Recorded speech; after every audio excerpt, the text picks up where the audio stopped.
All right. Good morning, afternoon, evening, or whenever, FCM. This is Mike and Dave with the 2091 post draft podcast. We're going to do this in the typical pod fashion for a post draft. We're going to go through all of the first round picks. We're not going to try to tally too long on any one of them. Just kind of get through them, give our opinions, hopes, dreams, etc. After that, we will go with kind of the ones we liked after that, the second, third rounds, fourth, maybe even beyond, and just kind of briefly go over the other picks that we liked from those rounds, who we think we did well, who didn't do well, all that other stuff. So let's start with number one. Dave, what was your thought on the number one overall pick this year, Mr. Vinny Pope? So I thought early on he was probably the right pick. I know everyone beleaguers these guys, these speedy middle infielders that end up not hitting too much above 700 OPS. I still think he's the right pick. His contact's going to lag, which actually might be an interesting and good thing. I'm not sure we've uh, seen a lot of these guys that end up being more like 80, 85 type guys and not the contact speed guy. I think he's going to be a semi power eye speed guy. We'll see how it goes, but I think the defense is good. I still think it's the right pick, even if there is some risk with players that look like this. So I'm pretty pleased. His 19-year-old high school stats. With 11 home runs to 6 doubles, speaks that there may be real power here, which would be a boon as far as if he can hit those levels. Yeah, I agree. I mean, obviously this was my pick, so I liked it. Um, but I that's when you take a guy at the top of the draft, you want to take a guy that you think is going to be able to start for a long while. And yeah, his last 2 years offensively were better, especially when you look at OPS than the first two. And so you're kind of not sure which you're going to get out of him. But the fielding's quite solid, if not good. Um, and so as things progress, both his fielding, his speed and stuff, you're right. I think the contact might lag a little bit. Not sure if that'll give him the power eye combo or not. But you're right. It'll be very interesting to see kind of how he plays out. But even if he gets into the 80s with most of those things, that's for a starting third, yeah. We shortstop, I'll take it. I'll take the speedy shortstop that fields slickly, steals a bunch of bases, and maybe has a couple home runs. Not going to complain with that, especially the number one pick. Number Yeah, two, yeah, no, I agree with that. I think it was a good move on your part. He may not be the best player, but I think he's one of the safer ones as far as getting something that's playable there. yeah, just like any draft, you take what you can get. When you have the first pick, you usually have a lot to pick from, but in a year like this, I will take him 9 times out of 10. That 10th time, I would take the guy that went second. He was the guy that I had considered taking number one overall, and eventually, obviously, decided against. And that is Roger Hartridge, the right fielder, 18-year-old, hits lefty. This is that power eye combo. This guy's going to just mash the ball, I think. Um, I think he's going to put up big numbers. His amateur numbers weren't the greatest, especially like home run wise, but he's definitely more of a home runs than a double hitter. It looks like. And the thing that is nice is if you look, he walks more than he strikes out. That's going to be very useful. And he's not a slouch in the field. He's got very nice fielding vitals. So I think he's a guy that's going to stick in right field, play there quite well, and should just mash the ball from the left side. What are your thoughts on Hartridge? I agree with pretty much everything you're saying. I don't like the splits. The 12 splits worry me, although we've seen guys that those have evened out, and if they even out, uh, he'll be an outstanding. So, no, I definitely think that he's a good choice. Reasonable defense, definitely home runs over doubles, which is always me preferring contact. I don't love that, but that's personal and has nothing to do with his ability. That power eye thing, it works a lot, and he's going to be able to play. Um, Other than that, I mean, I think I'm pretty happy with the pick. Maybe health gets you a little bit worried, but really, health doesn't bother me a whole lot overall. So I think it's a solid second pick. The splits are the only thing that would possibly hold me back. Yeah, I see what you're saying in the splits. They're not kind of what you want to see. But yeah, when I was looking at this draft, for me, there was kind of two guys at the top. And if you had the top pick, you took one of them, and if you had the second pick, you're happy because you get the other one. And that was kind of the what Ren sent me. I think after I took Pope was always made that easy. And kind of asked if I was taking Pope all along. And I told him like, yeah, I was pretty darn sure I was. And then when I saw him jump right before the draft, it more solidified my mind that Pope would probably be the better pick. But again, time will tell. There's plenty of people that weren't thrilled with the Pope pick. Um, so we'll see. But Hartridge, I think, is going to be. I don't think there's so many people bashing that pick. The next pick is the first one that surprised me a little bit, and that's Sean Olette going 3 overall. Um, now there's some things to like here. 16. I mean, you take 16-year-olds that have this kind of upside, you tend to like that. Health's kind of right where you want it to be, not too high, not too low. Definitely a power eye guy. Defense is going to be the question. Is if his defense makes enough progress over the next 6, 7, 8 years, however long he has to develop, um, will he become a very good player? He could. Um, I'm just not 100% sure about that. The bat, you worry about a contact, you see that low, but at 16, you worry a little bit less, I think. And the fact that his contact versus righties, even as righty, is only one below his overall contact, I think does give you a little bit of solace, and which could be why this pick was made um, by Toronto. Well, what do you think on Olette? I don't like this pick a whole lot. Again, when I'm not a power eye guy. I'm a power guy, but of all the power eye choices you have, the level of contact below power bothers me fairly, especially with his uh, power nines over overall. I think he has to get to 92 to be a guy you really like. It's average. Now, um, he can play first base. He does get to that level. Pretty happy with that. It concerns me that his home run numbers aren't as high, but maybe that also a little hope a little bit more. But his home run numbers have been those masher run numbers that you've seen. Granted, 16 years old, so he's playing other people, but it's not a pick I really like. But I'm not going to say that it won't. Yeah, and I think you're right. I think the fact that the doubles are as many as the home runs, especially the last 2 seasons, if not more, makes him look to be more of a balanced power hitter, a guy that's gonna hit 20, 20, 20 doubles, 20 home runs, which, you're okay with. I mean, if he's a power on guy, yeah, you'd rather see the 30, the 40 potential, and maybe you don't. Maybe this ends up being more of a 20-20 split. But I mean, if he's gonna be able to put up an OPS even somewhat close to what he did in, the high school there, um, I I don't then think he will. I don't think I don't think he will either. I think this was the first pick that surprised me. Like I thought he would go high just because he's 16 and he had a good upside at a premium position, but I was a little bit shocked that he went this high. Um, It'll be interesting. He has plenty of time to even out, and on top of that, you winter ball him early. That could really boost his development. So I don't like drafting guys and saying, you know what, if I winter ball them and they get a good jump, then I'm just golden. It's just too much.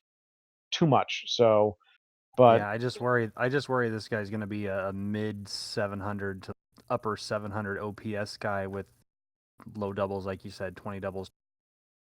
Similar to that, not have the batting average to go along with sub 270 or less hitter, and you're just not going to be happy with that, especially without a lead. Again, 16, a lot of room to grow, a lot of mistakes to overcome, and there is something to drafting 16-year-olds, but there's a lot of ways I could see this failing. right, and I think that's part of it. There's more ways we could see it failing than succeeding. So. Next one surprised me even more, which was Walt Wellsands going fourth overall to Cincinnati. Now, again, when I say surprised me more overall, like I'm not saying that this guy is a terrible player, but I was surprised based on he's another one that got a nice jump right before the right before the actual draft, but I was surprised that he was going this high. He has a birthday coming up here at the end of the month, so I mean, if he takes a large knock from that, you're going to really be kicking yourself, and then we won't know until two more sims. Nevertheless, defense looks really good. I mean, that's the defense you want at third base. That's great third base defense, and he's got power, but he doesn't have the eye. The eye is not there. Contact's not is not too bad. Contact seems there. He's only 20 to about to be 21. And the stats that you see out of him um, are a little all over the place, to be honest. They're a little bit. I mean, the OPS is pretty good every year, but they're kind of a little bit back and forth. He seems to be putting up the home runs. He's striking out a little more than he's walking. So he's not a bad pick. But I just felt almost immediately like this was completely due to that jump, and that's why he went here and not maybe in the 20s where I thought he would actually go. I do think the jump probably catapulted him up, but I, I I do like this guy. I think this guy is a near Neil Tussey, a guy that's not going to wow you, but will give you production you need. Third base defense, including power. I think a lot of people are happy to have their roster. Now, do you enjoy drafting 4 rather than 15 or so? Maybe.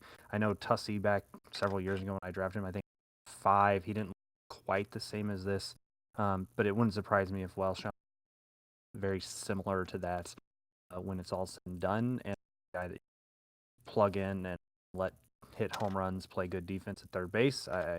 It's more than a safe pick to me. I think it's definitely a better choice than let before. Um, I like the pick because I like getting players feel like will fit what will you need, and that's power and defense. To me, that's a solid player.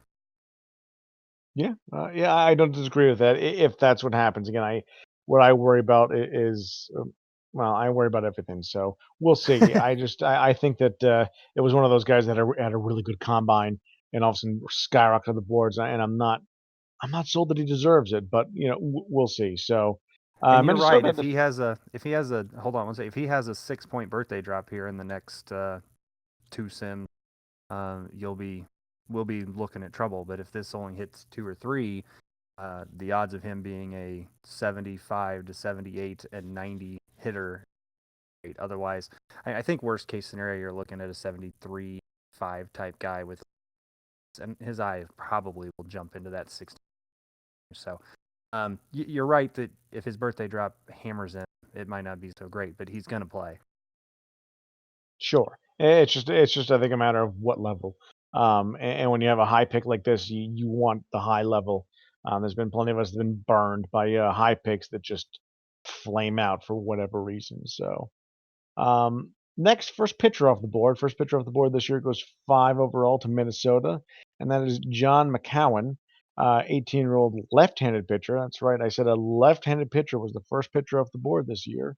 What do you think about Mr. McCowan? His jump wasn't as fantastic as I was looking for. Um, I, I I don't know what that means, but he already had a jump and it just didn't wow me. Thought it should. Everything else about him looked. He's got the control above movement. I was looking for pretty low home runs, which lefty is always valuable in the league. Solid ground ball average, a couple nice pitches. I I, I think that's solid. Where it's at. He has a long time before his birthday to flutter, which also makes me nervous.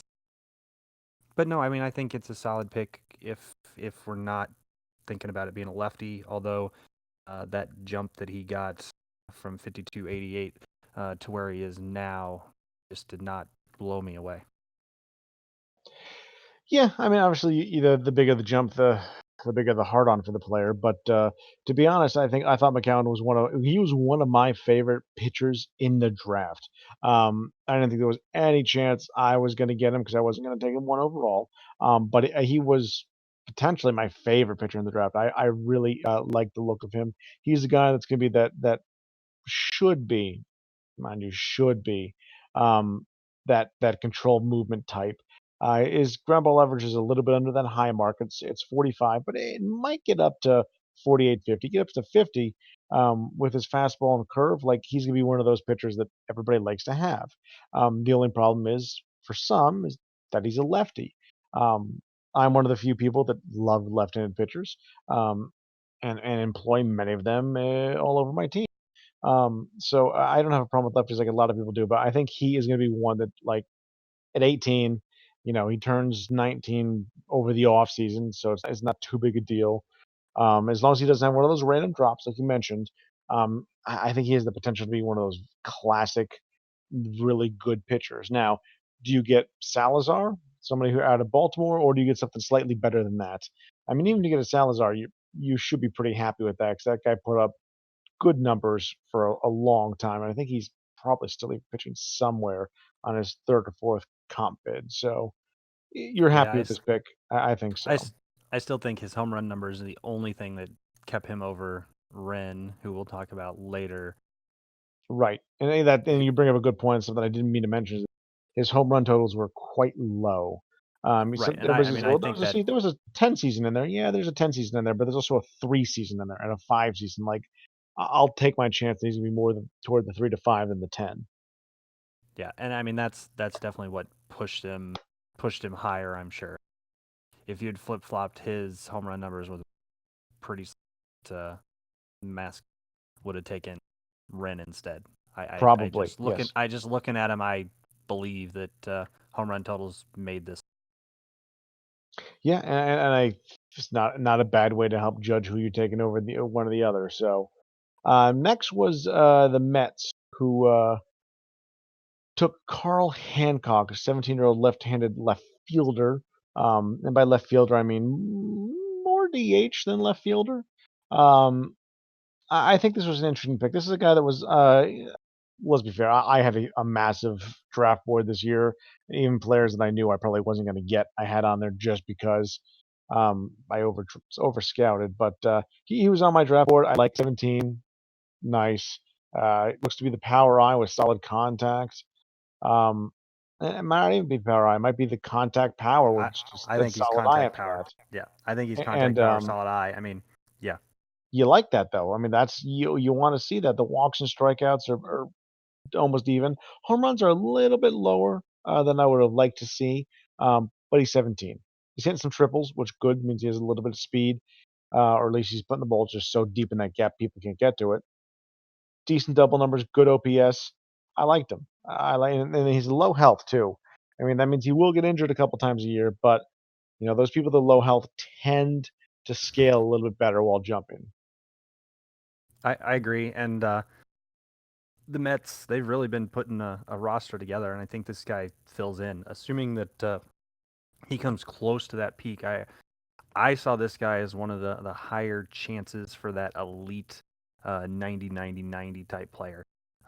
Not saying it's going to happen because risky, but I think of the players in this draft, Hancock has one of the best chances to be the 90 guy, which everyone loves, especially as a left-hander.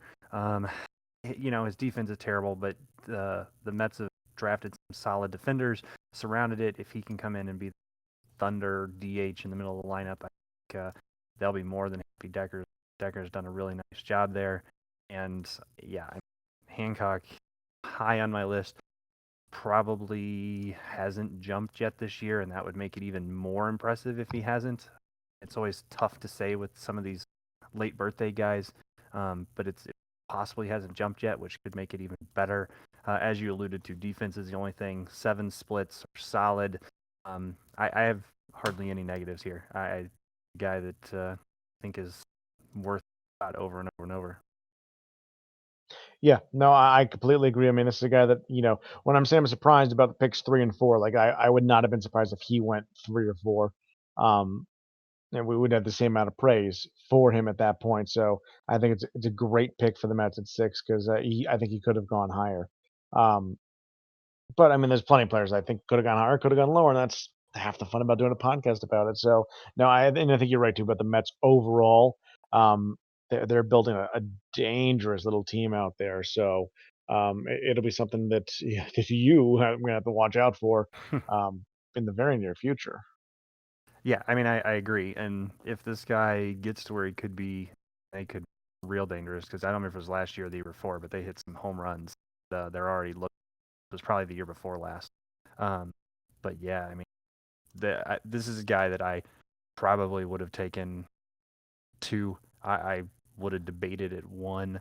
I pretty sure I would have taken him over Hartridge. Hartridge is safer, but Hancock has the upside. Yep, wouldn't surprise me. Yeah, I still would take Hartridge over Hancock. That's the way I had it on my overall board. Again, a lot of that has to do with Hartridge had a similar enough bat and had the defense. So that's what I put him above. But you're right, Hancock was a very close next in the bat race.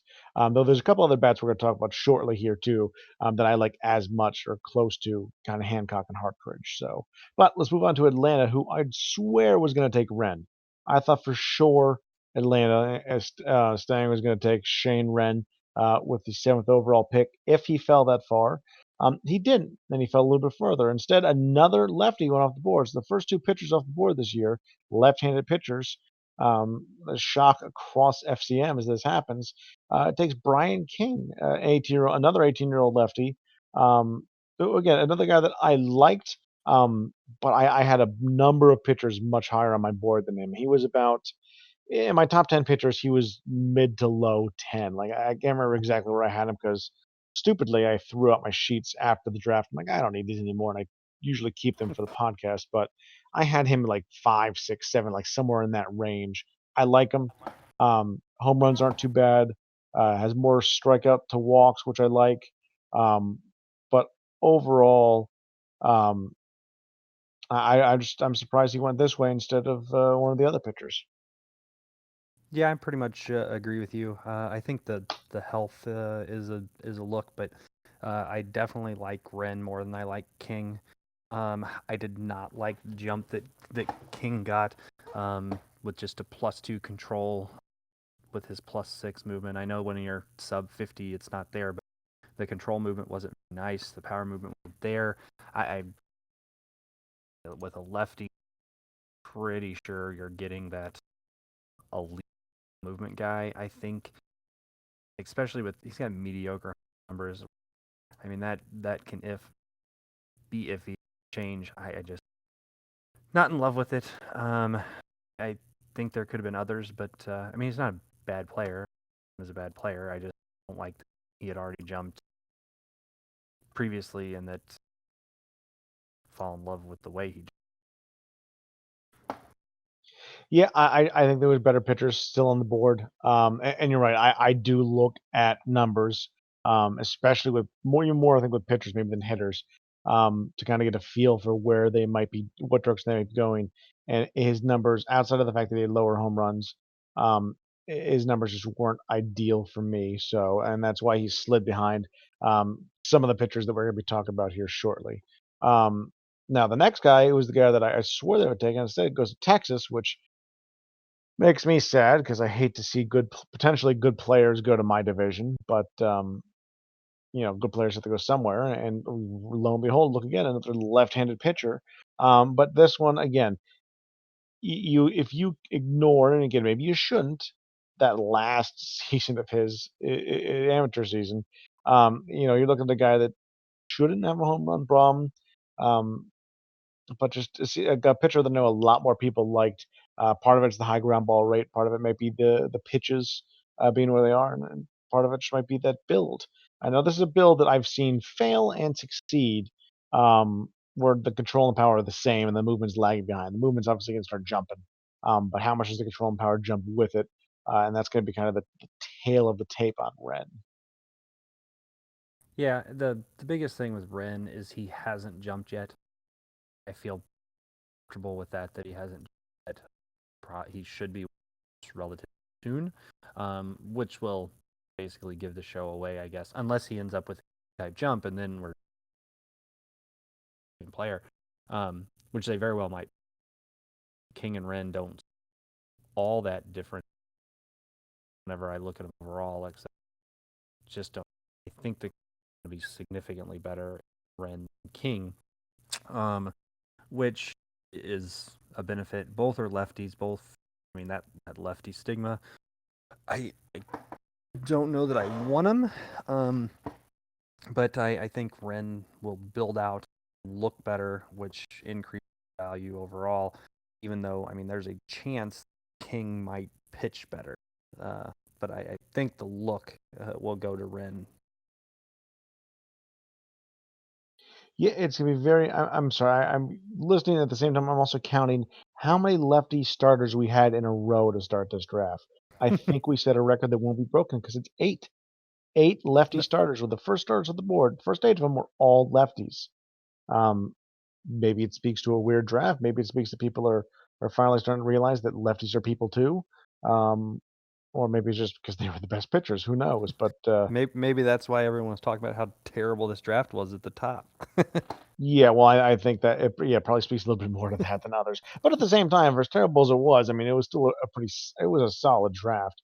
And there was plenty of players that could have gone earlier that didn't, because everybody was taking left-handed pitchers. So I'm glad Yeah. everybody's learning from me, which is not what's actually happening, but let's pretend that it is. Now, my favorite left-handed pitcher went next, number 9, unfortunately to another interdivision rival, Houston, Dallas Rocks. He was my favorite pitcher um, in the draft. Again, I said my favorite, not the one I think is necessarily going to be the best pitcher or the best pitcher in the draft, but he was my favorite pitcher in the draft. I thought, based on his build, being a power lefty, that he was going to slide a little bit further, and I was going to be able to nab him with relative ease. And sadly, that did not occur. I love the guy. I just really do. His strikeouts to walks are great. His home runs are really low. Um, everything that looks in the minors just looks good. He's got good pitches, got good vitals. I mean, I just think this guy says ace, but I've been wrong before, probably a lot, but I just really, really like Rocks. Your window for success with him is very narrow. We've seen left-handed power pitchers. If the control doesn't come, they just fail. And I see that. I know his walk to K ratio throughout horrific. Um, high school. The ground ball percent being low. I know his home runs don't show out terribly, but this is a player build that just fail if he doesn't reach. So, I mean, yeah, I can see where you like him. If he becomes that 89, 90, 90 guy, then fantastic. I just am afraid that he'll end up lagging, be a high 70s, low 80s control, good power and movement, and a launch lefty here. And that would worry me. Again, it's there's risks that could be high reward, but there's a lot of paths to failure with this guy. And one path I know will probably be successful. That's tough for me to want to bet on it. I guess you have to do it. But I thought you're right. I thought he might fall later in the draft. You get him in the 20s, and I think it's worth the risk. At 9, he becomes that ace guy. I think have an ace lefty and it work out. But if he misses, it's going to be a wasted pick. Right, you're right, and so that yeah, right, and that's where I was targeting him. I was targeting him in the later round, later picks in the first.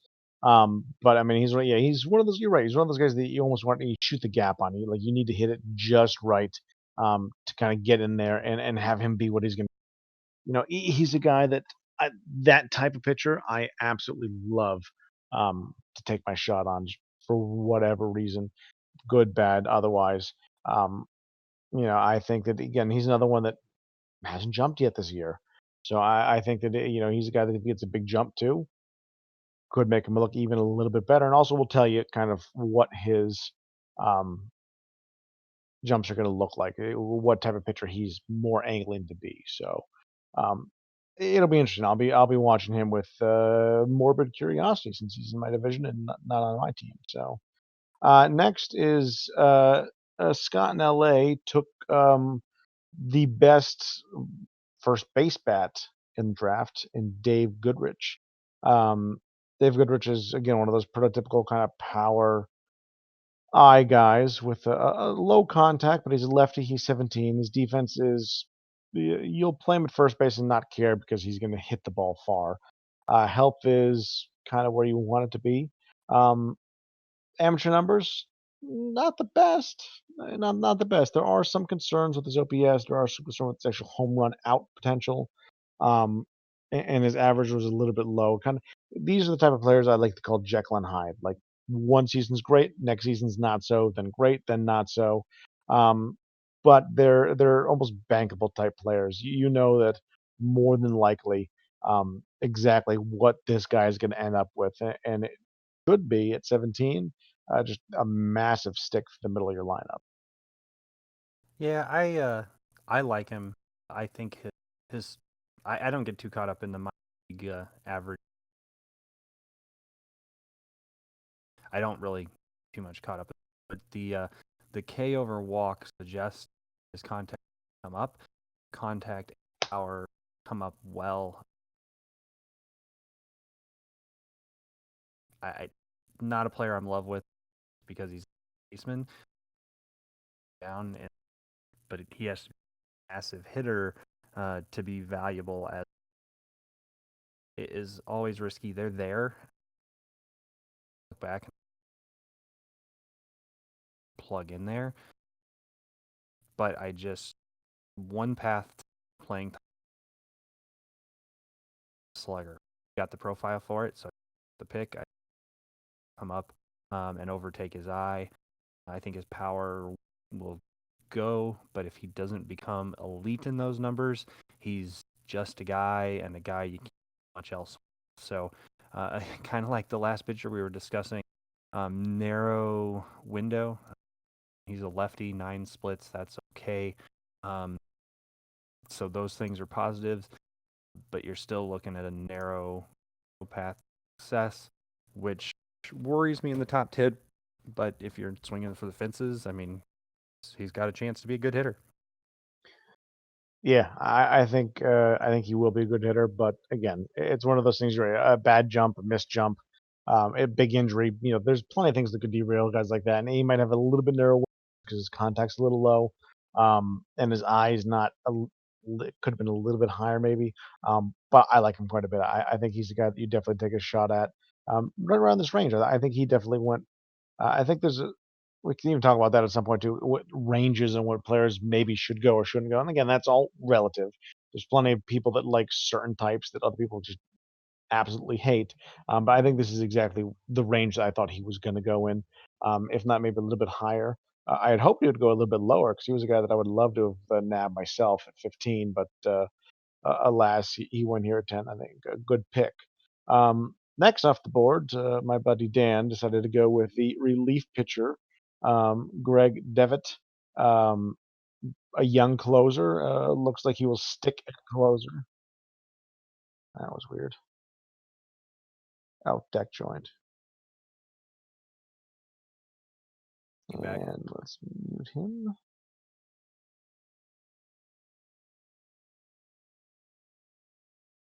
All right. Can everybody hear me fine? I'm still getting a lot of feedback. Mute Decker. He muted himself. Okay. I just muted Decker because that's where the Okay. feedback was coming Yep. from. Feel much better now. Yep. Good. All right. So Greg Devitt, he was the guy that I thought I would also slide a little bit further. And by thought, I mean I was praying he would because I kind of really liked him. Um, he just looks like one of those great closer types. He's got good control, good power, good power. I'm sorry, good movement. Um, got the fastball that's above his overall. Got a decent circle change, and his numbers just look fantastic. Striking out far more than he's walking. ERAs just, and again, yes, they're minor league numbers. They're AMI stats. Most people could care less.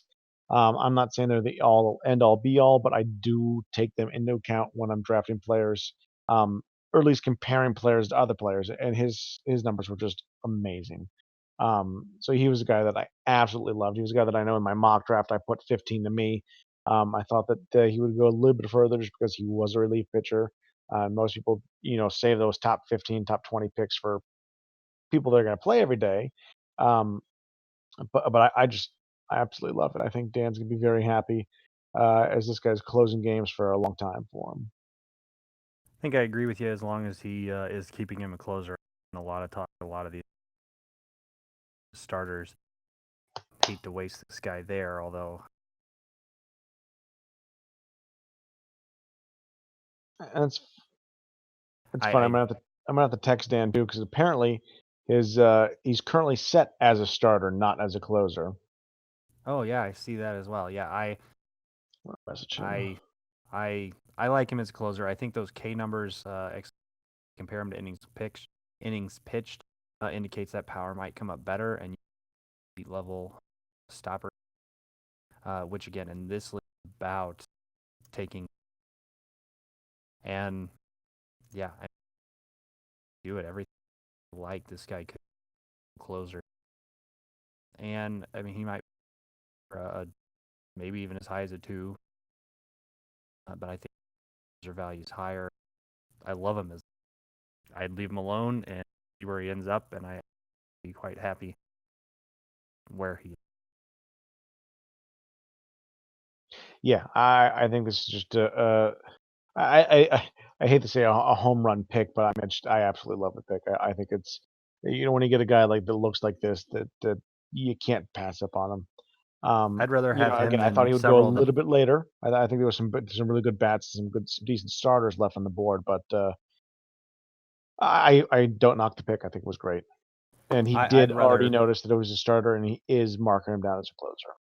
All right, good deal. And like I said, I'd rather have him than a few of the picks already above him. So, Yeah, I do like it, even though we know that taking as high is somewhat frowned upon. I still think it's a solid choice, especially leaving him as a closer.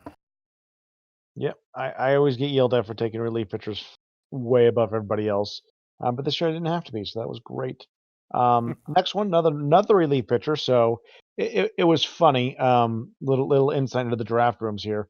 Um, Dan and I were chatting back and forth when he was picking at 11. I was just trying to figure out who he's picking so I can know who would still be available for me at 15 if he was taking one of my guys. And of course, he was because, he's an ass and we rate guys very similarly. Um, and so we were talking about when St. Louis was going to pick, and then St. Louis popped up out of nowhere and picked. And I immediately messaged him and I said, well, shit, there goes my choice. Because there was a couple guys I was bouncing around, and one of them was Brian Pembroke, who I thought was the next best closer, if not maybe the best closer on the board. I liked Devitt better, but I had Pembroke rated a little bit higher. Um, if that makes sense, which it very well might not. But he's another one that's just again. I hope GD realizes that he's marked as a starter and not a closer for whatever fucking reason. I think Maddie mentioned something about this earlier, but I don't think anybody actually paid attention and listened. Um, but another just a good young closer. Strikeouts to walks are not as good for him as they were for Devitt. Home runs are a little bit higher as well. But overall, just a nice looking closer. Two good pitches, though both are slightly below the overall. Um, I just think you have another good closer on your hands, back to back, all-star closers. I think that's fantastic.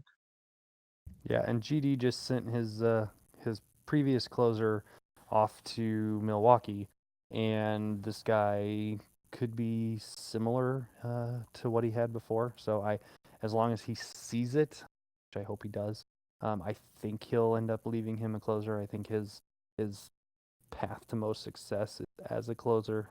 I don't like starters with 2 pitches.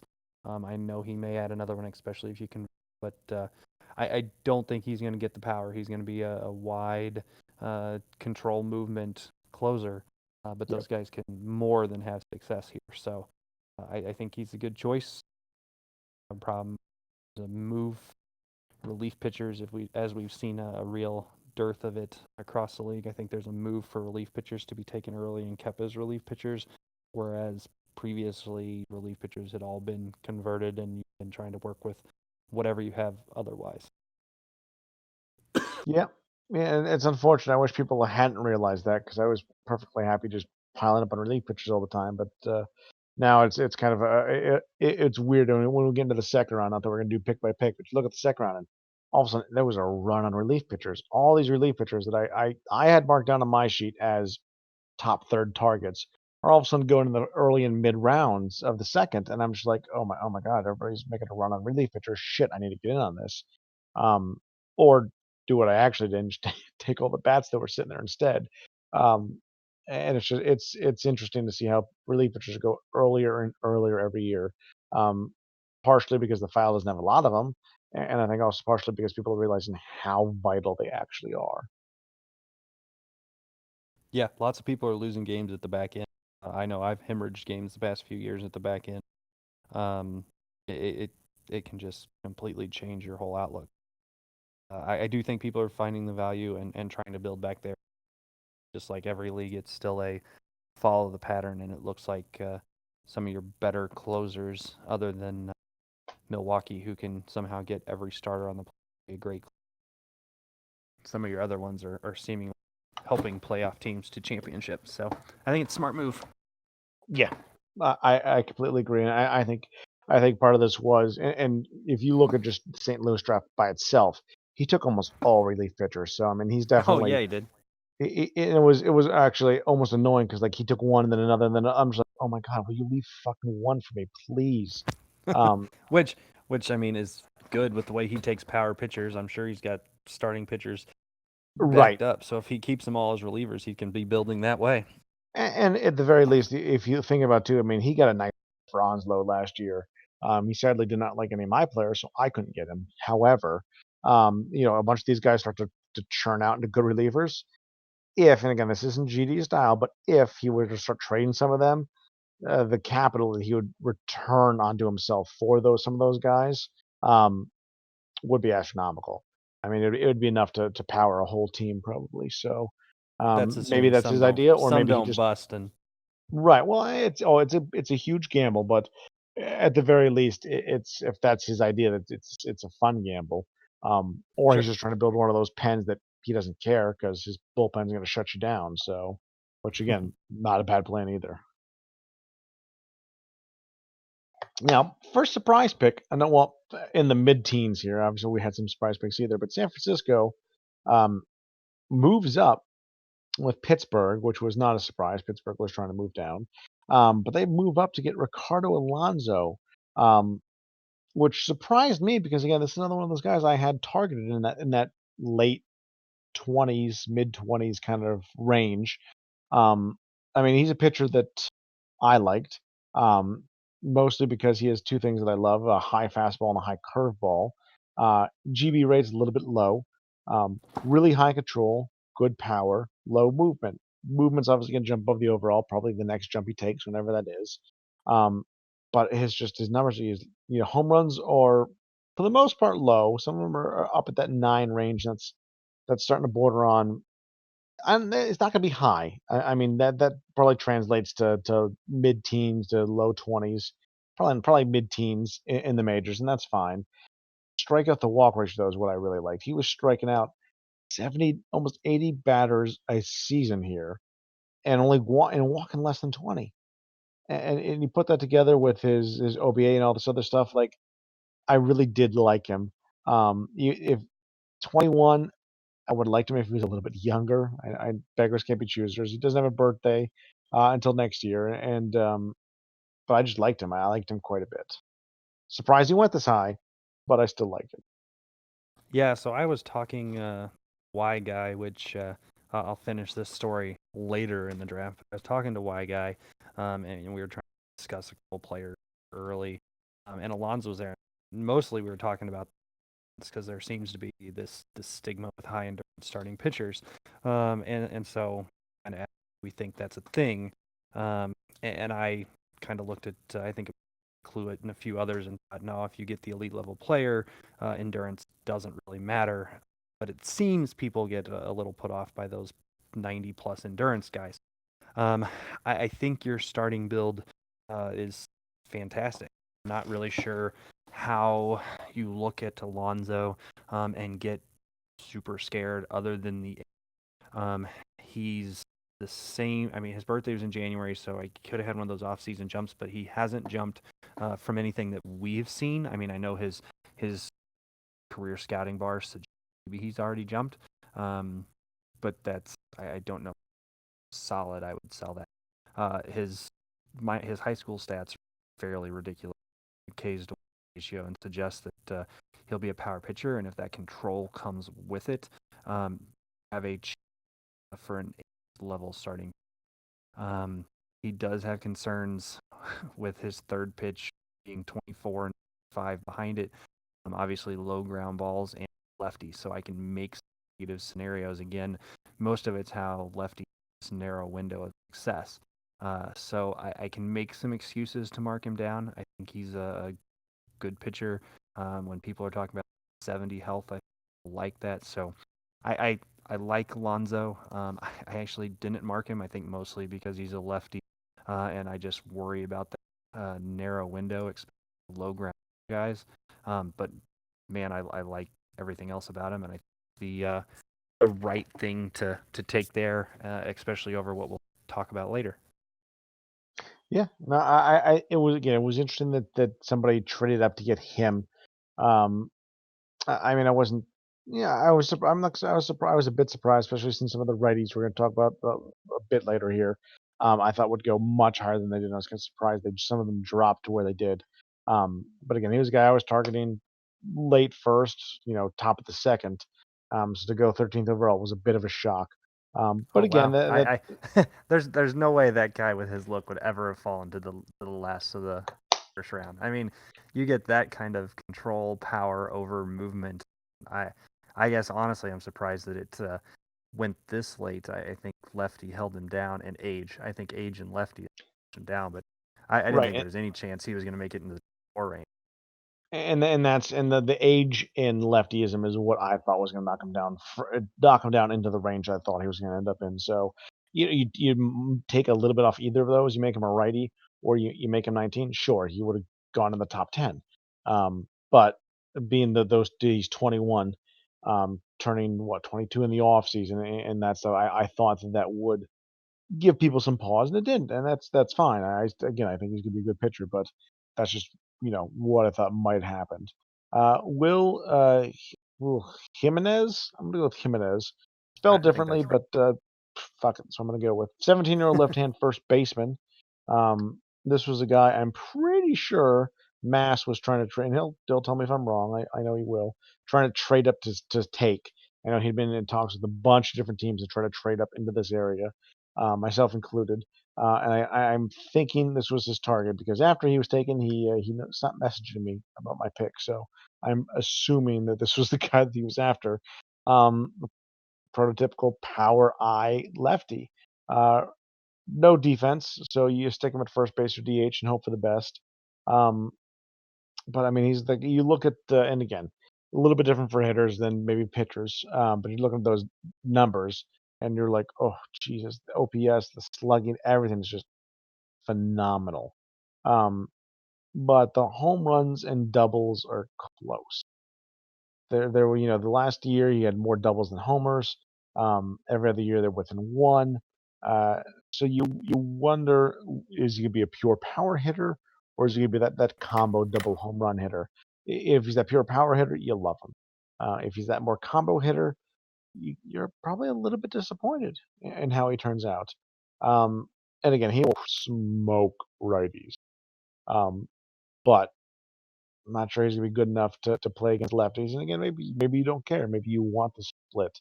Um, but when you have a power hitting hitter, you'd rather play them every day than have to split them against the other side. So, what do you think Yeah, about Jimenez?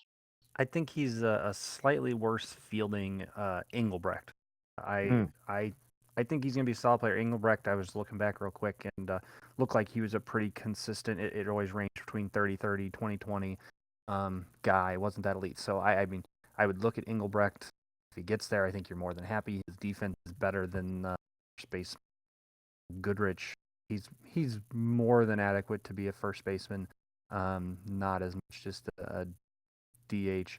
I like him better than Goodrich. I think Goodrich narrower window, but I do think this guy gets closer to what Engelbrecht was as a lefty. 9 splits. I mean, there's so many things that are very similar. Just when I went back and looked between Engelbrecht, that would be the sell I would be looking for. And if you get anything near that guy, I'm happy. Engelbrecht ended up being 450, nearly 1,500 RBI. So uh, I I think you're pretty happy with what he becomes if it's close. Yeah, no, I absolutely agree. All right, next 15, halfway through the first round, Neil Gray, fielder, probably more of a left fielder slash DH than actual right fielder, goes to Seattle. What are your thoughts on Mr. Gray? I wasn't a huge Gray fan. I like his last high school season run over doubles. If that stays the same, then I will like him better. His defense is solid as a corner outfield, or worthwhile as a corner outfield. I do like that his K over walk indicates that contact come on more. Clearly, he's going to get the speed into the low 80s. So I mean, there's definitely a good scenario for this guy, and this pick was made at 15. It's probably the right place to take him. Um, his numbers come out well. I don't know why in the end he's just a ho hum guy. Although the more I sit here and look at the numbers, the more I go, well, maybe Hancock, maybe Gray. I mean, maybe there's a Neil Gray to get to 90, 90, 90 when I look at his numbers. So maybe I changed my mind. The higher I look, I knew I didn't have to worry about him at 4. But the more I look at him, the actually more interested I get. So I think I was looking off his defense less worthwhile, but I'm changing my opinion as I scout him. I think it's potential high upside. Yeah, and that's kind of where I was at. There was a bunch of different ways I could have gone with this pick. I mean, honestly, I briefly thought about trading down and took a couple of offers. He has a birthday that comes up at the end of the month, so that is a concern. And that speed is a concern too, because it's not like speed, but it's still high enough that you're wondering what that's going to look like. But again, I look at a guy that's going to be 21 sure, but a nice lefty bat. Um, that has some potential, and compared to some of the other things that was thinking about at this place, I decided to go with the lefty because all the other things that were out there that were saying maybe you should pick me were righties, and more often than not you take the lefty. So Yeah, I guess my concern would be what happens on his birthday. I mean, that's always a concern. And then what does he get a jump in before next season or anything there, or is he sit and ride and then you have to hope? And I know we have that jump window from about Sim on. You got to make sure he hits a narrow window, which is always slightly concerning, but probably will. right, I and seeing his next jump is going to matter to me because I want to. How does this contact move? Stats suggest that contact close. yeah, I think you're right. I think the drop, if it's small, if it's 2, if it's 3, you feel pretty good about that. If it's bigger, then you start to have concerns. So you're right, and that tight window for jumping is an issue, but um, yeah, I don't worry about that as much as maybe some other people do. Next one was another one that was a bit of a surprise for me. That is Katsuyori Kanamura going 16 to the White Sox, another left-handed pitcher, 19 years old. What do you think about this young gentleman? Oh, I hate the. I'll straight up put it that way. I hate the overall drop. I peak drop for his birthday. Um, I guess I like the ground ball. Do like that. I like the control over movement. Um, but a lot of things. I if he gets a significant jump in the next stems, maybe everything. A lot of risk in this guy.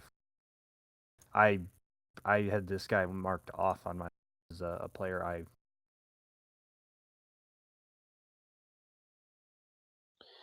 He was on my list. He was a guy that I liked, but again, I didn't think that he'd be anywhere near a first round pick. I thought for sure he would fall um, into the second, if not further. I got to see myself taking him somewhere mid second and then getting made fun of for taking him. But there's things to like. He's got a couple good pitches. I mean, they're curve and cutter, which is you'd rather see the fastball be the good pitch. Got a high ground ball rate, a lot of control, power, movement. Um, there's things to like. The walk to strikeout, yeah, it's not ideal. Home runs are low. Um, insert Percy comment here, and nope, not yet. So I liked him, not this high though. I think that's where I'm at with it. I like the pick, um, as far as the player is concerned, just not the position in which he was taken. I again, you get a both a overall and slight peak drop for the birthday, and just raises red flags. Wouldn't have drafted it. We'll see what happens. He was on the no draft list. Yeah, well, and so back to back Windy City surprises here. James Frey goes next. Um, and he's another one that I had on my list, but far, far away from where he was actually taken. This is another guy that I was looking at maybe taking in the second. Very similar to the pitcher we just talked about. His two best pitches are not fat. Well, two seamer, I guess, but two seamer curve are his better pitches. His actual fastball is a little bit low. High ground ball rate, really high, 60%. I think that's a lot of his allure right there. Um, but the control is just above his overall, and the movement's above both of those. So my concern with him is his movement's going to outpace everything. If you're going to have one of those guys that ends up being like a 75 control and like a 92 movement, and you're just like, can I actually use him? Um, and so that was kind of my concern with Frey. Like the numbers themselves don't look bad. Home runs really low. Um, strikeout to walk looks nice. The OBA is a bit high. Um, I don't know. I think again he was overreached on. I would probably agree. His power is not going anywhere, and his K numbers are fairly pathetic. Um, he's a guy that honestly would interest me more as a relief pitcher than he would as a starting pitcher. I think his control movement will do fine. I see the path you're talking about with him becoming 80 control, 90 movement or something, and what happens with those kind of guys, especially as a lefty. I did have him marked down as a player I liked, um, but it would have been significantly later than this, and there are several pitchers, probably 10 or 12, that I would have taken before this guy, not including several that had already gone. So, not a huge fan of what went Chicago in back-to-back picks. But again, I guess both of them could stick it to me and make that all out for not. Yeah, it'll be interesting. And again, so even we look at the next pitcher that Detroit gets, the first right-handed starting off the board, Marty Casser. He was the guy that I thought would go far earlier than this, especially before those last two, and some even before that. Um, Killer fastball, big time changeup. Third pitch is a sinker. Looks like he just learned it, so it'll be interesting to see where that might get to. He has a low ground ball rate, which most people don't like. Definitely's got the power. Definitely has some movement, but the control is below his overall, which is a concern. Strikes out a lot of people. Walks a lot less than he strikes out. Home runs look to be about. There was the one season was a little bit high. The other season, as Percy was saying, it was more one in every 10 innings. So that's not bad. Um, not bad at all. And the numbers look pretty good. OBA's down. Like he's a guy that I really liked, and I was surprised that he fell this far. To be honest. There's been a significant move to the ground ball pitchers, which makes sense, but there has Kasser is none of that. He's your prototypical GD pick, and honestly, I'm stunned that GD didn't take him at whatever early pick he had. This guy screams GD. Power movement, we'll see what happens with the control. Home run numbers are okay. They're tolerable. Okay, he's a righty. He had a 2 birthday drop. The 2 birthday drop probably seals the deal as far as significant years to develop. That 2 pitch thing, that sinker needs to improve. Again, you're right. He probably learned it on a flip, but the sinker needs to improve significantly. 2 pitch pitchers that are power movement alone, if that control does not come much at all, I think the potential is there for him to be an average player. Now he could be a guy that looks great at some point.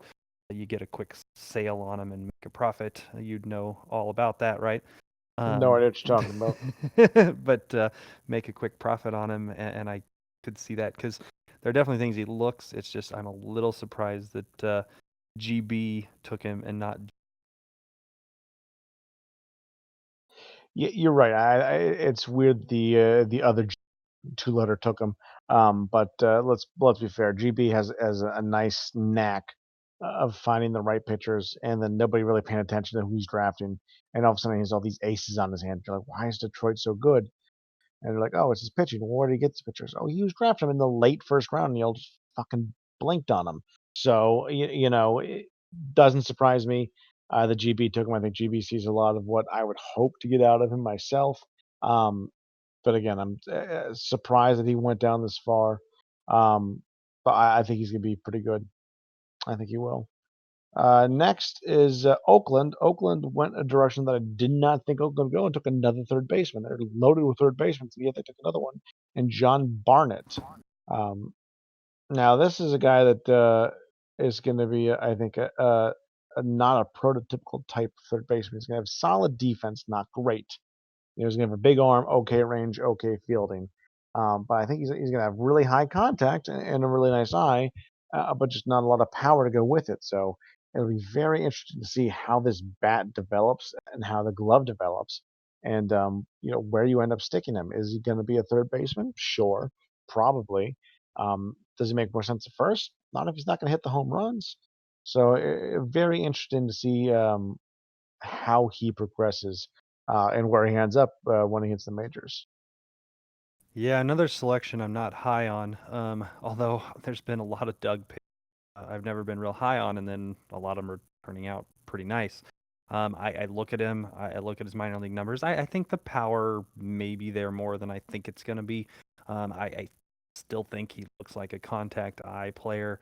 And if that happens, a contact eye player without a lot of speed, stuck at third base, and only a average defender at third base, I don't know what he's going to do with him. I feel like you got yourself a decent bench bat here late in the first, and I don't know if that's the right way to go. Although I've seen these players that I thought were going to be that way, they turned into 90 contact, 70 power, 90 eye players. You wish you had them. Although you wish you third base or DH, but want that leadoff type player wherever you can get them, and the possibility is there. Is that kind Right, and that's what you draft for. You draft on that possibility that because he gets that 90-90, you put him in the two hole, and he hits for days, and you're great with that. So I see the allure. He was a guy that I briefly thought about taking at maybe 15, but ultimately I just couldn't because there was too many questions. Um, and there's nothing wrong with taking guys with a couple question marks later in the first, but mid to early, you really want as few as possible.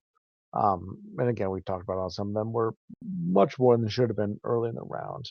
We finally do hit 20, though, with James Hanrahan, center fielder, going to the Dodgers. Dodgers keep taking these power bats. Will it work or not? We'll see. I like James Hanrahan. I thought he would go sooner. Not because he's a 75-94, but he's 75-94 with power, with eye, with range, with fielding. He's a guy that should stick in center field and probably will play it pretty well. Not great, but pretty well. And he's going to hit a ton of homers, just an absolute ton of homers. And he's more of a home run hitter than a double hit.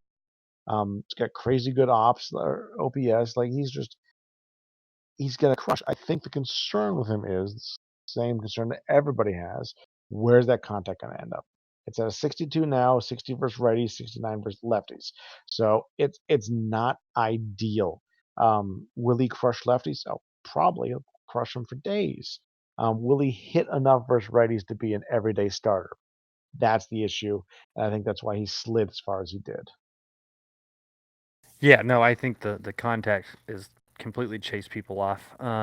His high school numbers suggest that the contact could move better than others, and if it does, I think you're okay. But we've seen the league littered with a bunch of sub 70, high 90 power, especially if you only end up with that 80, 85 I players who Masco tries to sell for days on end, and no one really wants them because of them around.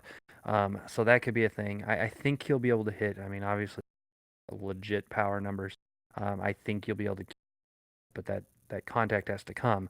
If he gets anywhere near a 94 peak, you're going to be more than happy with what he is. I do think he ends up a left fielder, not a center fielder.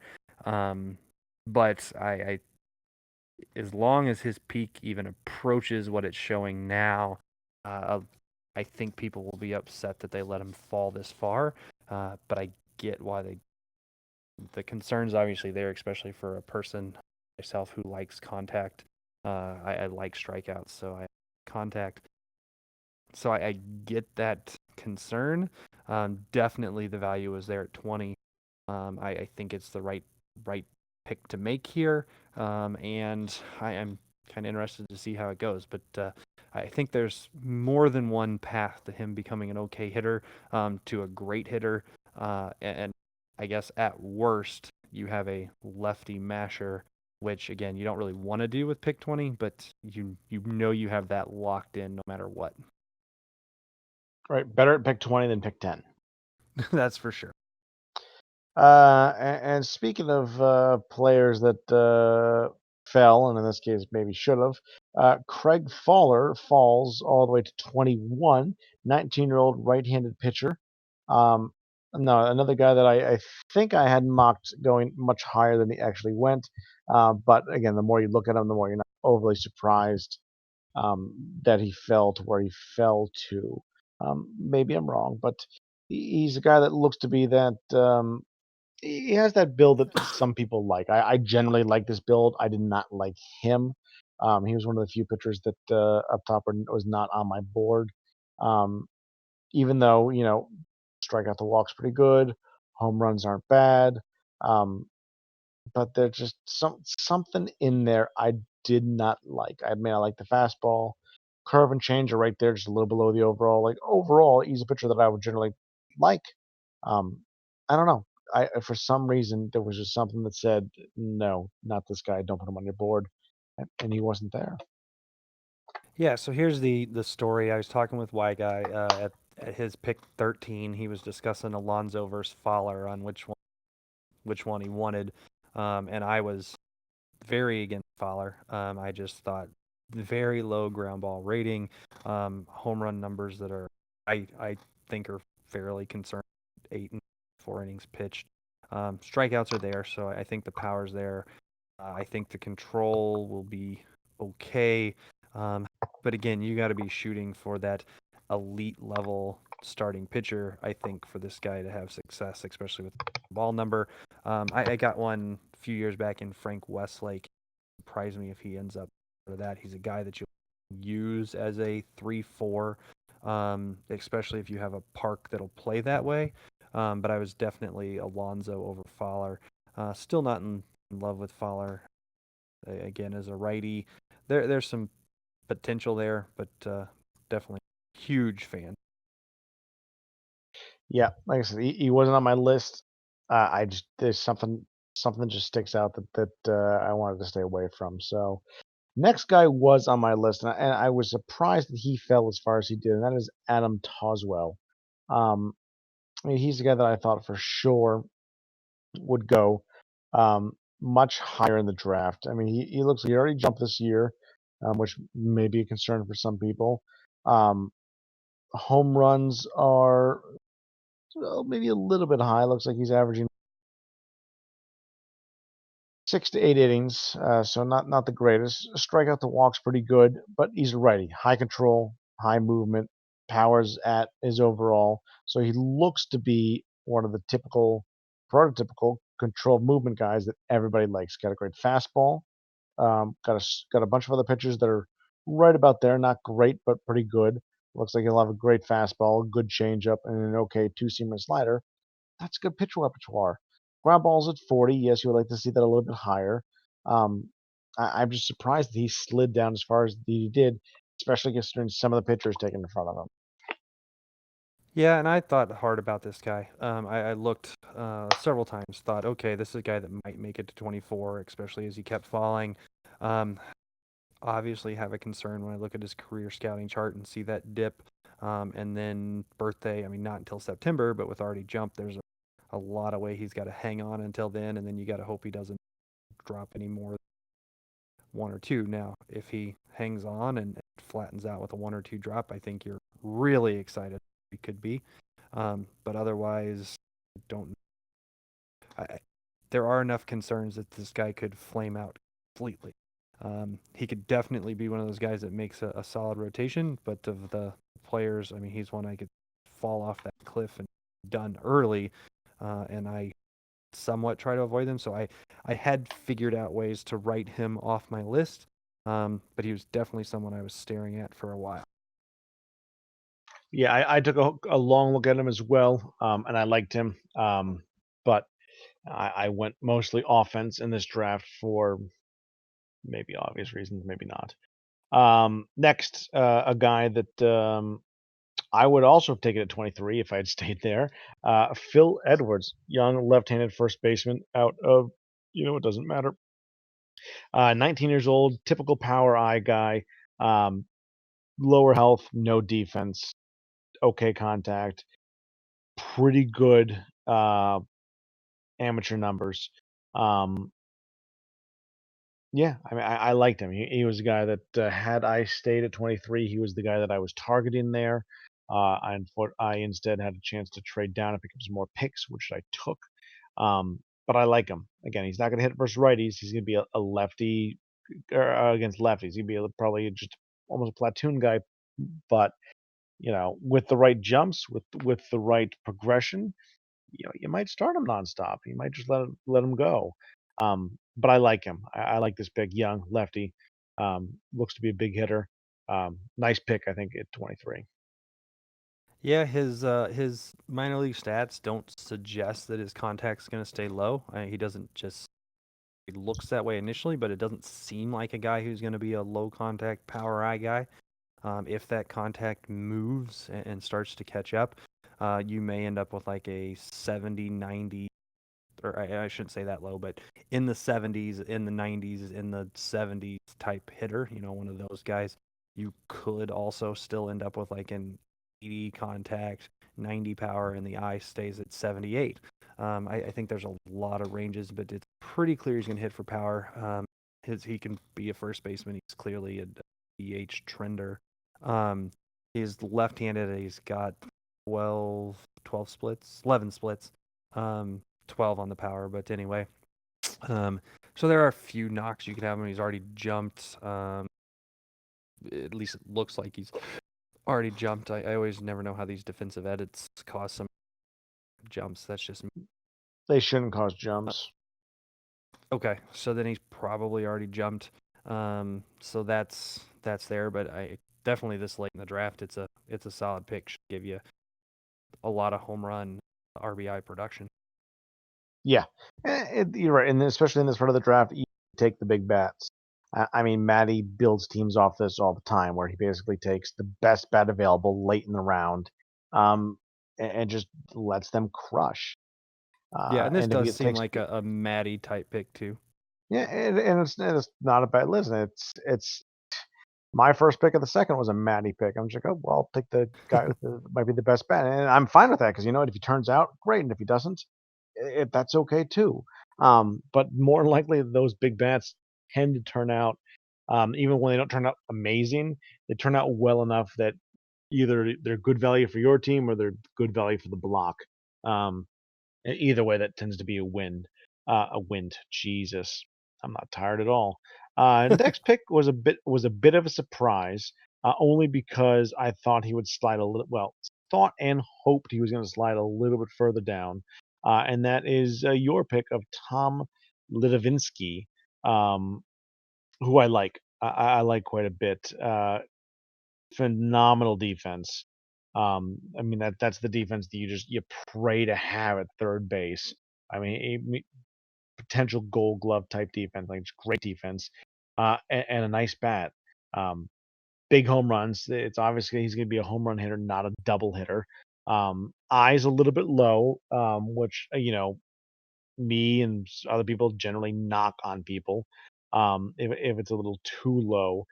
But the more I've seen certain people, take guys that are more contact power guys with that eye and watch them succeed, the more I'm willing to chance that than I had been in the past.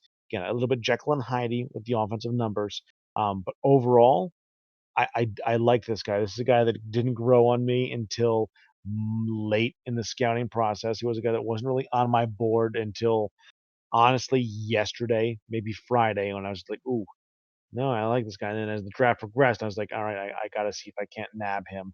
Um, Alas, I was not able to, but I like him. I think he has the potential to be a pretty good bat and a great defender. Yeah, I was just looking at guys to consider replacing Tussy with, and I saw this power again, just like I talked about with pick was it 4 with Welshons. I see a guy who can play elite defense at third base and hit home runs. Yeah, Just and got to get a little bit there, and I'll be happy with it. So there's a and you lot of take those guys.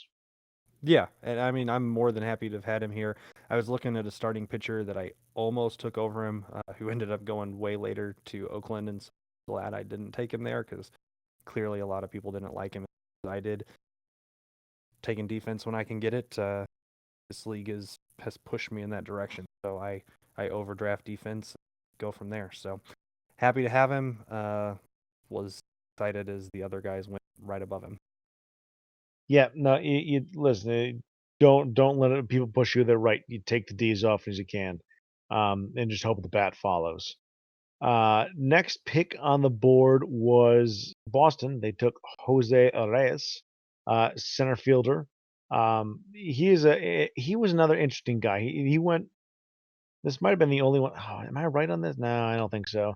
This might be the only one that I actually mocked right, but this is right around I think where I mocked him at.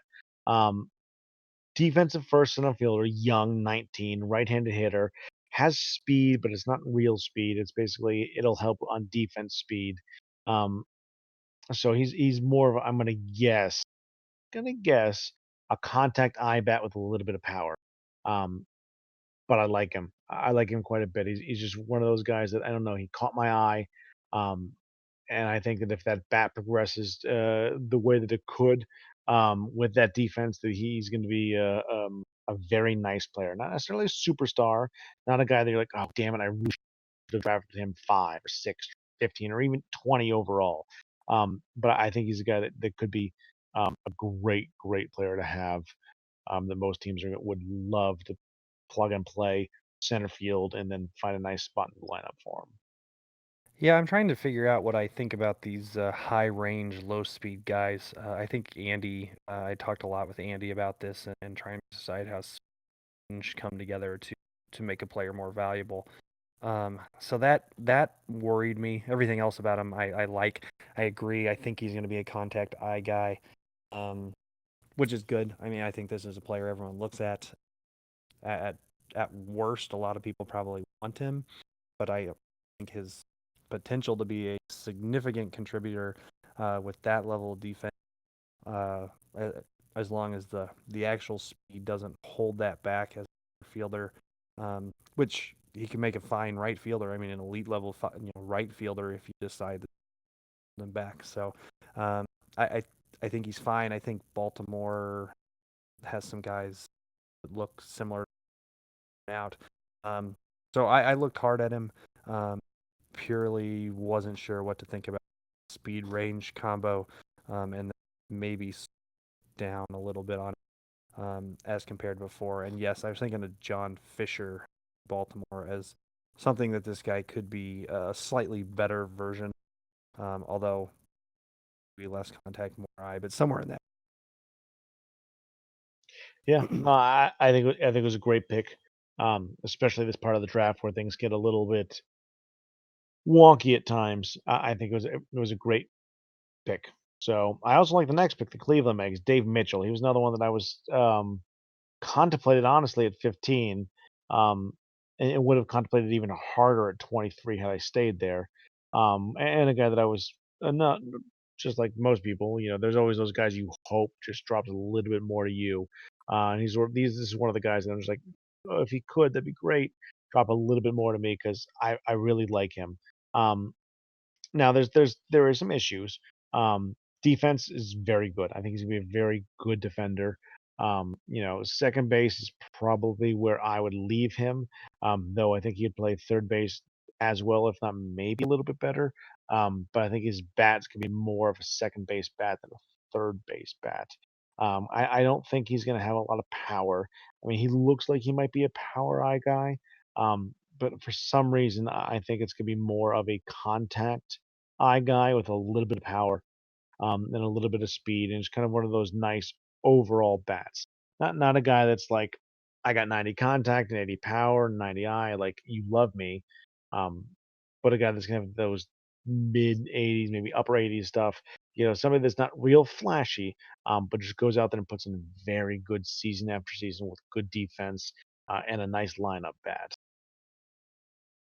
Yeah, the defense is definitely something you look at and play third base. Wouldn't be afraid of that at all.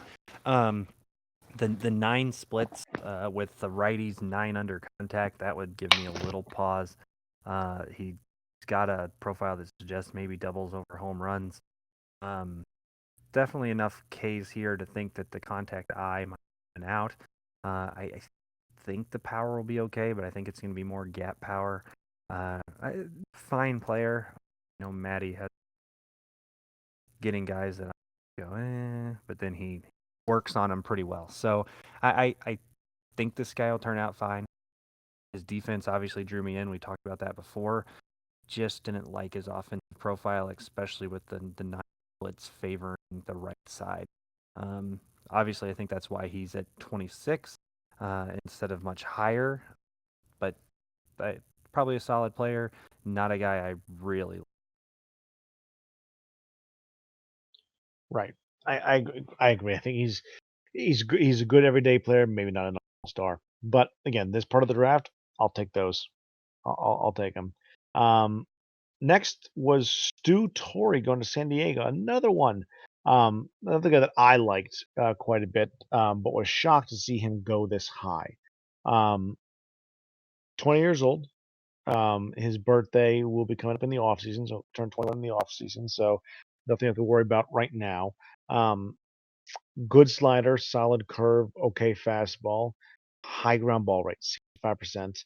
Um, Strikes out a fair amount of people compared to walking, more than you would think, or better than you think maybe. Home runs seem to be okay as well. It seems to be in that 1 per 9, a little bit more.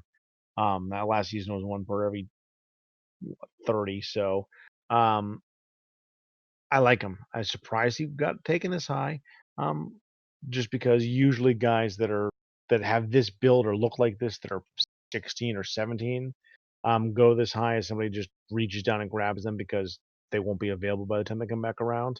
Not that he was going to make it much further either, um, but I was a bit surprised that he went this high. Yeah, and I definitely had him marked down as a player I liked. I should have known with the roll movement, 65 ground ball rate, uh, that he would go a lot higher than I thought.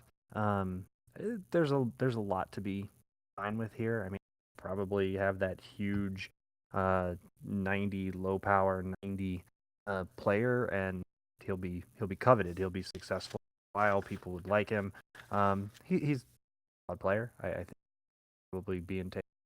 He needs to be a little bit lower upside than some of the other players. So I could make a scenario in which he only ends up in the 80 control, 80 movement build, which seems to really handle some of those guys. Um, But yeah, I mean, I guess that's where I'm at. As long as he makes it, he'll be fantastic. If he ends up in the 80s, then maybe you don't want him, especially in the first round.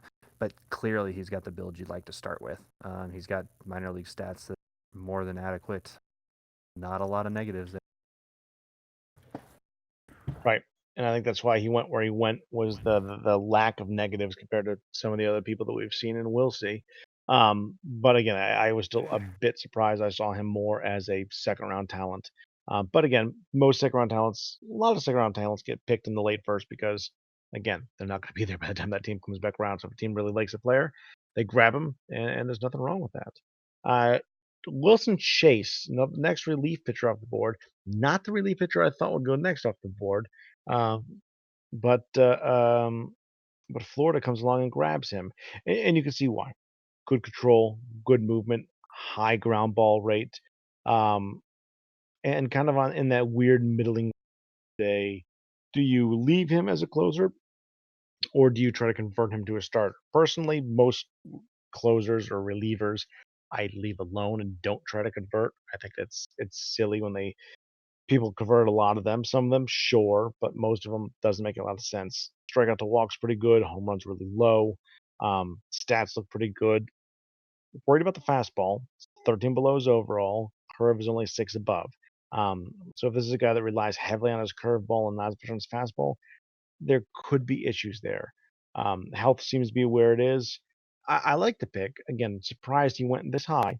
Um, but I think the player itself is a solid player. Yeah, this is a hokey pick for sure. He's going to turn him into a star. Certain of that. He's got the 34 endurance, which gives him a little leg. I have no doubt this guy's going to be a starter. Um, don't like two pitches. One of them is 13 below the other, and 13 below his overall. I have negatives there, but there's no doubt that I'm going to turn this guy into a starter. He'll definitely 90 guy, whichever one likes, use or trade or both. Um, he's a fine pick. Sure, targeted this guy early. Came in, figured he'd dump the rest of his draft, get the first baseman, this guy, and be with it. So um, it's a good pick. It fits exactly what he likes to do, and I will bet he will end up a starter. Yep. Well, we shall see. That'll be interesting to watch. Baltimore goes D Hammond with the next pick. D Hammond is a guy that this one's the prototypical power eye guy, right-hander. Contact is where it is. Concerned that it's not gonna, so his contact is below his overall by one. His righty contact's below that by three. So you're a little bit concerned what's going to happen there, but he's 20. 20 years old, had birthday in August, which is a concern. He's from Vermont, also a concern. Um, so it'll be interesting to see kind of what happens. I mean, if he's not jumped this year, which I don't think he has that tight window where he falls and then maybe jumps right away. And if that's something that happens, or if he jumps before that and then falls not that bad or doesn't fall too much, you got a nice bat on your hands. You got a nice power bat on your hands. But there's just that window there that it has to be hit one way or the other. And if not, it could spell a little bit of doom for this gentleman. Yeah, he's got four sims to jump. If he does it, I think for sure that Baltimore's high heat's a pretty good drafter. Um, Power I, walk over K's number here. Um, as long as he hits the jump, I think he'll be happy. If he doesn't, then he may not be quite as happy. 93 peak, though, at this point in the draft. Completely worth doing it. Right. Yeah, absolutely. At this point of the draft, unless there's that one player that you want to reach for because you believe beyond belief that he's going to be that guy for you, you take the best peak bat available that isn't riddled with bullet holes, and just kind of rip it and just pray to the mogul gods to not fuck you in the ass. So, Yeah, and I think that the next two picks are the same way. 30 goes to the Giants, and they take Rob Fitz, first baseman. Um, Very similar build to what we were just talking about, except for his defense is pretty solid at first base, and he looks to be hitting a lot more home runs. Big time power, big time eye, 21 already, which is, kind of talks to why he might have fallen a little bit. Had a birthday in January, so he won't be turned 22 till next year. But again, he'll be 22 next year. So he'll have a potentially limited time to get that contact high enough that he's going to be able to bat versus righties and not just kind of crush lefties.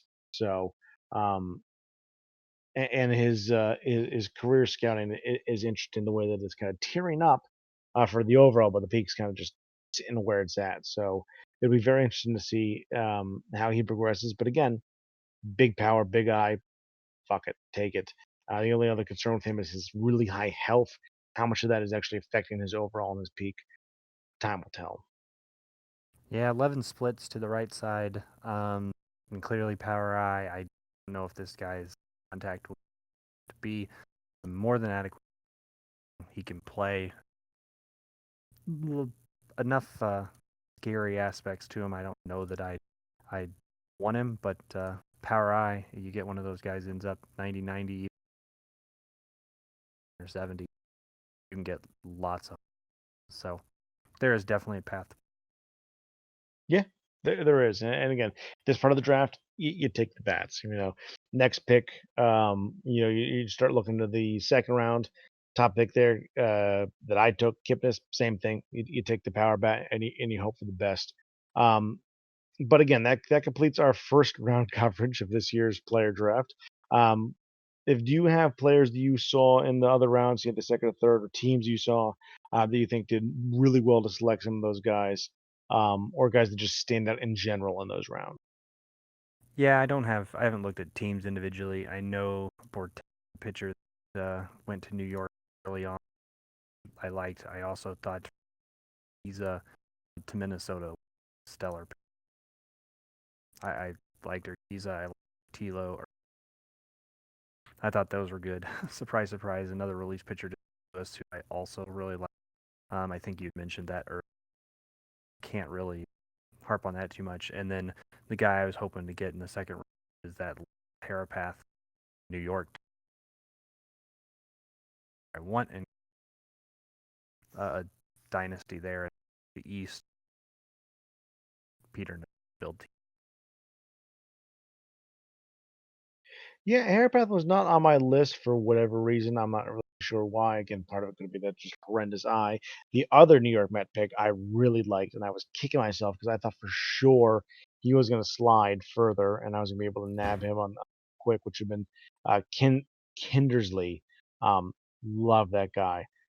Good. Looks like he'll have a good shortstop glove. The speed out just amazing speed. Got a little bit of power. Got a solid eye. I don't think his contact's going to lag too far behind. It'll be interesting. His first year of college wasn't great compared to all of his years of high school, but it is what it is. His power was way up that year compared to everything else going down. So walking more than he's striking out by a lot. So that's interesting whether that will affect his contact. But I really liked this guy. I think he was a nice pick for the Mets and could be a really nice overall everyday player for him once all said and done. But a guy that based on age and then overall first peak that I thought would slide a bit further. But I think they did well to grab him. Um, Couple other players that went in that round that I like quite a bit. Other than one or two guys that I took, guy that you took at the end of the round, Mark Rager, I thought for sure was going to slide a few more picks. I was praying that he did because I really liked that guy. Nice 19-year-old left-handed bat with speed and amazing defense. I think that's a great pickup. Another guy that I thought was interesting pickup would have been Zachary Hansen. Went to Houston. I was a big fan of Hansen as well. And a guy that I was a fan of when the draft first came out, and then I think just like everybody else quickly just ran like somebody had dropped a good live grenade and everybody just bolted for the corner. And that's Lucas Forster, a guy that initially I had mocked high and then completely took it down the board. I think even off the board due to his drop. But he's a guy that if he can rebound from that, could still be a very lethal bat. Um, and I think that excuse me, Kansas City did well to grab him and just hope against hope that they don't get fucked by it. Oh, that Forrester drop is. I think I'd marked him off. I'm sure a lot of people. But, I think I marked him off with that drop. So, I did. definitely has a very narrow window of success. One more I have to mention because I almost took in the first round is James Wilkins, Oakland. He's one of those pitchers. I am not sure exactly why. I don't love everything about him, but low home run, righty. It's relatively even across the ball number. He's a player that I had targeted early well, and it doesn't look like a lot of people really liked him, but I definitely really liked that pick. Thought he was going to possibly make it back to me at 59. Both Wilkins and Harapath were my two top picks there at 59, right after each other. We'll see how that turns out. Yeah, he was a guy that was not on my list, to be honest with you. I did not like it, him. And for me, what it was is I like where the power control movement is, uh, compared to each other, but not compared to his overall. So the power is at the overall, and the control and movement are below. So when I saw him as a guy that's going to get the movement bumps, but the power and control are going to lag behind, and just make him not almost I don't want to say unusable because I think that's extremely unfair, but less likely to be well used in the future just based on that. So when I see those five below their overall for two of them, knowing that the control and movement won't stay eye and eye, the movement will move, but the control probably won't. He looked like a guy that might, if he hits 70 something control, you'd be like, oh, thank God, but still not gonna make him a good enough pitcher to be overly useful. Yeah, and that's probably what chased me off was looking at those numbers. He also was only a negative or a 2 drop on his birthday, so there's value there. Yeah, two drops, nice to see. Um, and then you hope to see what the jump's going to be. If the jump's good, then you're kicking yourself even more. If it's not, then you're wiping your brow and thanking God you didn't pick him at first. Yep, and that's again that's what changed my mind and flipped me over to that Levinsky. Was I know he's a playable player and Wilkins could wash out completely. Right. Don't get me wrong. I wish you had taken Wilkins in the first, just so Levinsky might have slid to me, but I think you definitely made the right choice on that one. Um, moving on later in the San Diego took a guy that I really liked in the early third, Mario Garcia. This just typical power build with a little bit of control and movement. Low that's going to rise up and kind of overtake. Struck out 110 dudes the one year. Um, Home runs, little bit of an issue. Um, there are concerns there, but I liked him. He was a guy that I had thought about trading up to try to get and decided against it because I thought he would slide down to me. Didn't, which is fine. I got a guy that I wasn't expecting to be out of the second, let alone into the third. So um, there were some decent picks in the third, but I think this is where it started to really thin out. Um, and you saw some things that were okay, and a lot of things that were just not great. LA, the Angels took Kevin Lindsay, the relief pitcher, later in the round. I liked Lindsay. I think that was a nice pickup by them. Angel Santos to Houston, a couple picks after that, even another I thought nice pickup. And Houston again, I think Houston won the third round too because I really like the pickup of Gar Geiger early in the round. He was a guy that I was targeting later um, and didn't make it sadly, but I think they did Yeah, well in that round. And Washington's pick of Lou Barnes, I think, is going to just be a killer selection. I was really, really looking forward to being able to draft him. I think Washington's going to absolutely love him. yeah, you hit on a lot of the names I liked. You missed on Joe Randall. Cleveland took him at the first pick. He was one guy I had on my list higher than Rager. I stayed just long enough to flip that and make that pick. But Randall, Garcia, Gar Geiger for sure, as you hit on. I also like Dane Johnson that went to Milwaukee. But again, whenever Milwaukee's drafting pitchers, you have to like him. But Dane Johnson was high on my list as well. I did like your pick of Nat Redding. He was a first baseman that I had targeted to look at later in the draft as well. Um, but I honestly didn't think he was going to fall that far. I like the name Tim the Toolman Taylor there for Arizona, just for fun. I don't know that I love the player, but I like the name. Wurzburg was a good one, and then you hit Lindley as well. So I thought the third round had a lot of decent players in there. So it'd be interesting to see how those turn out. Yeah, I think the third round went a lot better than I was expecting when I was scouting. Um, it was there was guys that fell in the third, the fourth, and even a guy that I ended up taking fifth. That I was shocked that fell that far. Again, when 29 other people don't take them multiple times, obviously there's a reason for that. Um, but I think there was definitely some guys into those rounds that I was surprised went that took that late to go. Um, but I think there's some pretty solid players. I mean, even into the fourth, early the fourth, Pitt took Suzuki, the pitcher. I liked him. I thought he might be a pretty decent guy. Um, where was the other one? Oh, the Mets took Jason Covert, outfielder, who I really liked. Um, and then it was just guys that dropped that I didn't think would drop that far. Houston ended up getting Troy Moore, who's a catcher, but not really a catcher, but a solid left-handed younger bat. Surprised he went down that far. Washington got Saquon Harris, same thing. Very similar bat. Surprised he went down that far. There's a lot of guys that dropped much further than I thought they would. Even the guy I picked up one, um, picked him up at the fifth.